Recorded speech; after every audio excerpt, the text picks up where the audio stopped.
শিক্ষার্থীরা, শিক্ষক শিক্ষিকারা যারা বসে আছেন গতকাল থেকে, কেন বসে আছেন এই গরমের মধ্যে কষ্ট করে?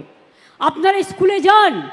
আমি তো আপনাদের বলেছি, সুপ্রিম কোর্টে আপনাদের টাকা বন্ধ করে দিয়েছিল, চাকরি বাতিল করে দিয়েছিল, কিন্তু আমরা তো রিভিউ পিটিশন করেছিলাম এবং তাতে তো আমরা বলেছি যে আপনারা মাইনে পাবেন এবং সিস্টেম অনুযায়ী মাইনে আপনাদের কাছে চলে যাবে।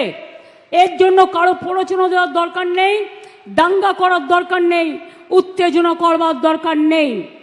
আর গ্রুপ সিডি যেটা বাতিল হয়েছে, আমাদের আইনজীবীদের সাথে পরামর্শ করতে দিন। আমরা আইনজীবীদের সাথে পরামর্শ করে বাদবাকিটাও আমরা নিশ্চয়ই আবার দরকার হলে রিভিউয়ে যাব, এইটুকু বিশ্বাস আমাদের উপর করতে পারেন। যারা আপনাদের চাকরি খেয়েছে তাদের উপর ভরসা করবেন না, যারা চাকরি ফিরিয়ে দিয়েছে তাদের উপর ভরসা করুন, আর যারা আগামী দিনও ফিরিয়ে দিতে পারে তাদের উপর ভরসা করুন। আইন আমাদের মানতে হয়, আইন মেনে চলতে হয়।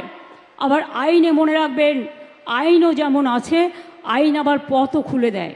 সুতরাং আপনাদের চিন্তা করার কোনো কারণ নেই। আমি তো নিশ্চয়ই চাইব না আমার রাজ্যে বেকার বাড়ুক,